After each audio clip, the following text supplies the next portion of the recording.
Vous êtes-vous déjà senti étouffé au milieu d'une foule tandis que tout le monde semblait s'amuser? Pourquoi certaines personnes ressentent-elles un inconfort accablant dans les endroits les plus fréquentés, tandis que d'autres se sentent dynamisés? Est-ce une faiblesse ou une caractéristique particulière de votre cerveau? Et si, au lieu d'être un défaut, cette sensibilité était un avantage évolutif que la plupart des gens ne comprendraient même pas? Restez avec nous et découvrez pourquoi vous n'êtes pas cassé, vous êtes simplement fait différemment. La sensation d'être différent dans une foule est quelque chose que beaucoup d'entre nous ont expérimenté. Peut-être êtes-vous entré dans un centre commercial bondé et au lieu de vous sentir bien, la saturation des stimuli a commencé à vous oppresser la poitrine.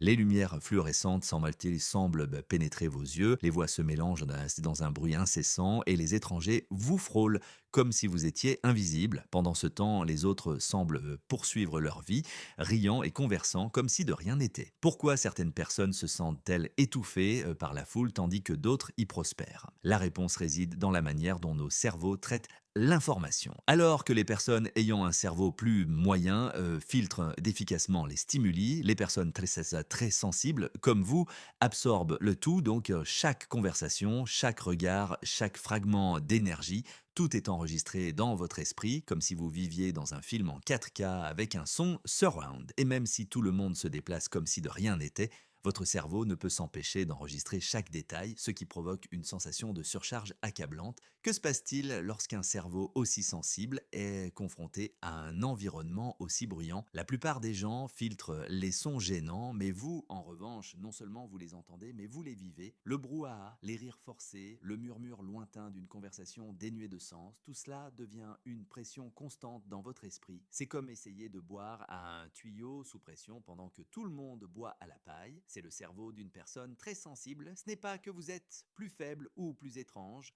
Vous traitez simplement le monde d'une manière plus intense, plus profonde.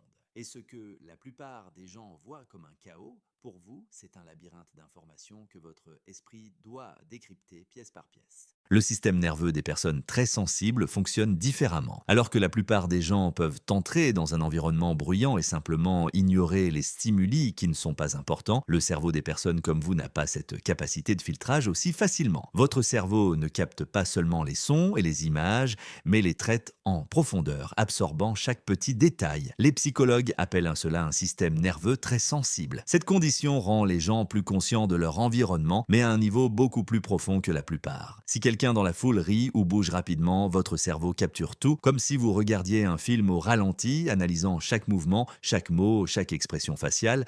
Mais il ne s'agit pas seulement d'être plus perceptif.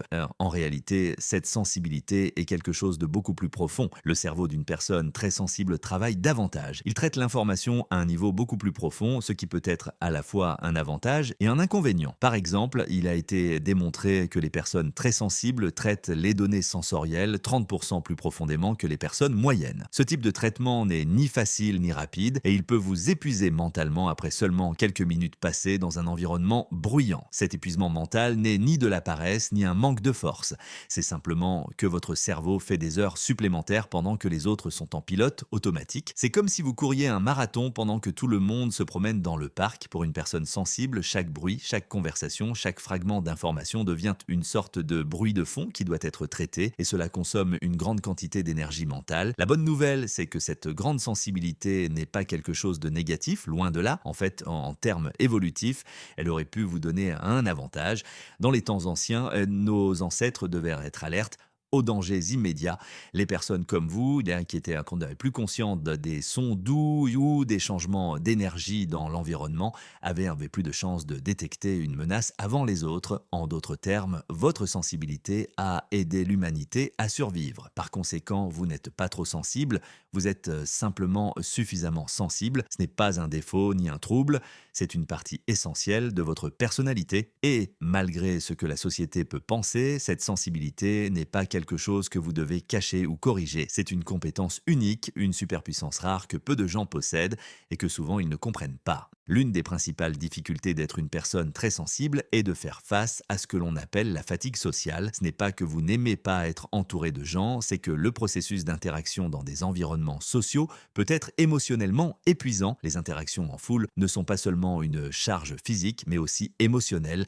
C'est comme si vous absorbiez toute l'énergie des gens autour de vous, tant la positive que la négative. Lorsque vous êtes entouré de beaucoup de gens, les masques sociaux sont inévitables. Les gens simulent des sourires, riant sans rouet dans des situations qu'ils ne trouvent pas amusantes et disent qu'ils vont bien quand ce n'est manifestement pas le cas. Et pour vous, en tant que personne très sensible, il est là presque impossible d'ignorer ces petites micro-expressions, ces petites nuances dans la voix ou le comportement qui en disent bien plus que les mots. Ce qui épuise le plus les personnes sensibles, ce n'est pas d'être avec les autres, mais la fausseté des interactions. Ce sont ces interactions qui drainent l'énergie de manière invisible. Les petits gestes et les sourires forcés sont comme un nuage lourd qui vous entoure et vous, étant si perceptif, le ressentez beaucoup plus intensément que les autres. Ce n'est pas le nombre de personnes qui vous épuise, mais le manque d'authenticité dans ces rencontres. D'une certaine manière, il vous est physiquement épuisant d'être entouré de gens qui ne sont pas sincères. La fatigue sociale est également due à ce que les psychologues appellent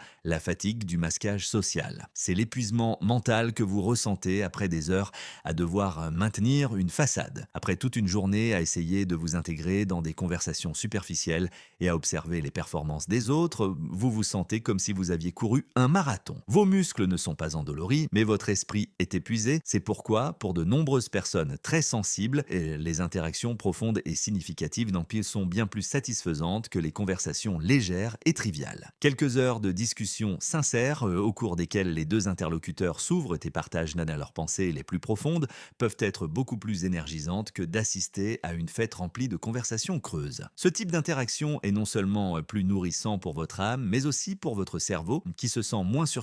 De plus, cette fatigue sociale peut entraîner un isolement social involontaire. De nombreuses personnes sensibles se sentent plus à l'aise en évitant les environnements qui les épuisent, préférant les activités solitaires où elles peuvent recharger leur batterie.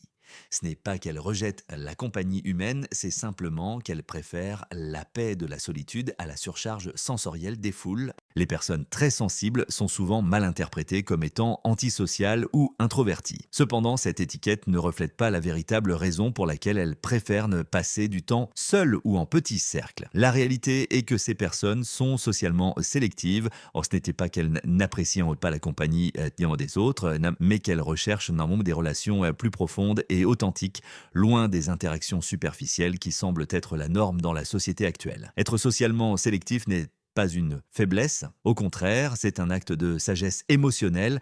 Les personnes très sensibles privilégient la qualité à la quantité. Alors que beaucoup de gens se sentent obligés d'assister à chaque événement social, de participer à chaque conversation ou de s'intégrer à n'importe quel groupe, les personnes sensibles préfèrent connaître en profondeur quelques personnes qui les intéressent vraiment. Pour elles, il ne s'agit pas d'avoir un grand nombre d'amis, mais d'avoir des liens authentiques et significatifs. Vous avez peut-être remarqué qu'il vous est difficile de maintenir votre énergie lors d'un grand événement social. Cela peut être parce que, au fond, vous n'êtes pas intéressé par le simple fait de passer du temps avec de nombreuses personnes. Vous avez besoin de conversations authentiques, de conversations qui vont au-delà des salutations vides ou des commérages triviaux. Le simple fait d'être entouré de gens qui ne partagent pas vos intérêts ou vos valeurs peut être émotionnellement épuisant. Cet épuisement ne vient pas de l'interaction elle-même, mais du manque de profondeur dans ces interactions. Au lieu d'assister à une fête pleine de personnes inconnues ou d'entretenir de multiples relations superficielles, vous préférez passer du temps avec un petit groupe d'amis proches qui vous comprennent vraiment. Pour vous, les rencontres authentiques ont bien plus de valeur que les fêtes bruyantes ou les interactions sociales dénuées de sens. En fait, vous vous sentez plus renouvelé et satisfait après une conversation profonde en tête-à-tête qu'après plusieurs heures de socialisation dans de grandes foules. Cette approche sélective des relations implique également une capacité à percevoir les émotions des autres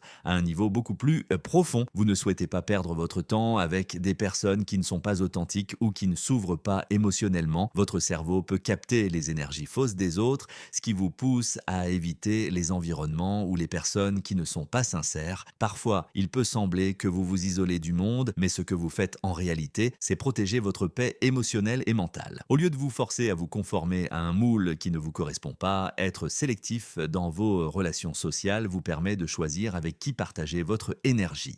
Cet acte de prendre soin de votre bien-être émotionnel n'est pas antisocial, mais sage et nécessaire pour maintenir un équilibre sain entre vie sociale et auto-soin. Le cerveau des personnes très sensibles ne traite pas seulement l'information différemment, mais il a aussi une chimie cérébrale distincte qui joue un rôle clé dans la façon dont elles vivent le monde. La dopamine, le neurotransmetteur responsable des sensations de récompense, est vital pour comprendre cette différence. Chez les extravertis, la dopamine est facilement libérée lors des interactions sociales, et ce qui leur donne une sensation d'énergie et de bien-être lorsqu'ils sont entourés de personnes. Pour eux, être dans une foule n'est pas seulement agréable, mais ils se sentent vivifiés et stimulés par l'environnement social. Cependant, le cerveau des personnes sensibles réagit différemment. Au lieu de libérer de la dopamine, il se sent surchargé par la stimulation constante car ce type d'interaction génère un excès d'informations. Le cerveau d'une personne sensible est stressé lorsqu'il est confronté à un environnement bruyant ou saturé de stimuli. Il ne se sent pas revitalisé, au contraire, il expérimente ce que l'on pourrait décrire comme une sorte d'épuisement émotionnel. Cela était dû au fait que, au lieu de rechercher des stimuli, le cerveau des personnes sensibles a besoin de repos pour traiter ce qu'il a déjà absorbé. Ce qui est encore plus fascinant, c'est que les personnes sensibles ont une plus grande présence d'acétylcholine dans leur cerveau. C'est une substance chimique associée à la réflexion profonde, à la pensée analytique et au calme. Alors que les extravertis se nourrissent de l'interaction sociale, le cerveau sensible se nourrit de moments de quiétude et de solitude. Lorsqu'une personne sensible se trouve dans un environnement calme, son cerveau s'active différemment, lui permettant d'accéder à des niveaux de pensée profondes que la plupart des gens ne peuvent atteindre. Cette différence de chimie cérébrale explique pourquoi les personnes très sensibles se sentent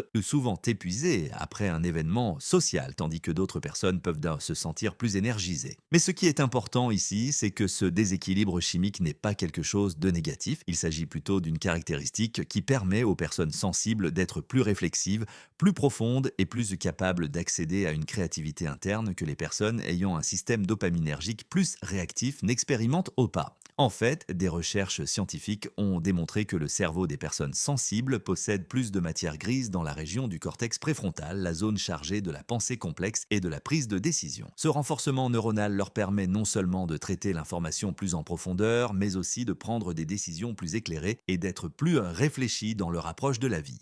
Par conséquent, bien que la société moderne puisse considérer cette différence comme étrange ou même négative, en réalité, les personnes très sensibles ont un cerveau plus affûté capable d'approfondir l'analyse et de connecter des idées d'une manière plus complexe que les cerveaux plus impulsifs ou externes. La solitude est souvent perçue comme quelque chose de négatif dans notre société, mais pour les personnes très sensibles, la solitude est un outil de pouvoir. Il ne s'agit pas d'être isolé par tristesse ou déconnexion, il s'agit de trouver un espace où le bruit extérieur s'éteint et où l'on peut écouter et traiter ce qui se passe intérieurement. La solitude dans ce cas n'est pas la solitude au sens traditionnel, mais une forme d'autoclarification et de croissance personnelle. Lorsque vous êtes seul, sans les distractions du monde extérieur, votre esprit a l'espace pour se recharger et réfléchir. Alors que pour d'autres, l'absence de bruit peut être inconfortable. Pour les personnes si sensibles, le silence est l'occasion d'entrer en contact avec leur essence la plus profonde. Dans cet espace tranquille, c'est là que les idées les plus créatives et profondes émergent et le cerveau, qui travaille normalement des heures supplémentaires à traiter les stimuli, a l'occasion de se reposer et de trouver de la clarté. C'est pendant ces moments de solitude que les personnes sensibles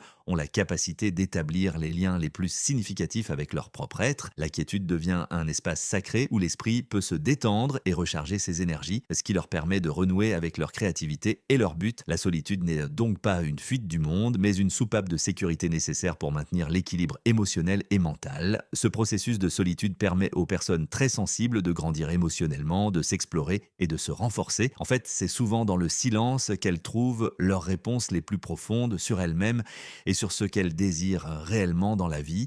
Cette solitude n'est pas vide comme on pourrait le penser, mais elle est pleine de clarté, d'introspection et d'authenticité. Au final, ce que beaucoup de gens interprètent mal comme une préférence pour la solitude est en réalité une façon de protéger leur paix intérieure. C'est un outil qui leur permet de rester connectés à eux-mêmes, ce qui est essentiel pour ne pas perdre leur authenticité dans un monde qui leur exige constamment d'être autrement. La capacité à vivre dans le silence et la solitude n'est pas un signe de faiblesse ni de rejet de la vie. Au contraire, c'est une forme puissante de trouver la paix intérieure et la clarté mentale dans un monde bruyant et chaotique. Les personnes très sensibles ne sont pas simplement introverties ou asociales, ce sont des individus dotés d'une capacité unique à se connecter à leur environnement d'une manière profonde et authentique. Ce super pouvoir, bien qu'incompris par beaucoup, leur permet de voir au-delà de la surface, de capter les émotions non exprimées des autres et de réfléchir profondément à leur place dans le monde. Tout au long de ce voyage, nous avons exploré comment la sensibilité et l'introversion ne sont pas des défauts à corriger, mais des caractéristiques qui offrent une perspective inestimable sur la vie. Alors que la société moderne semble glorifier la surcharge de stimuli et l'interaction constante, les êtres humains les plus sensibles nous rappellent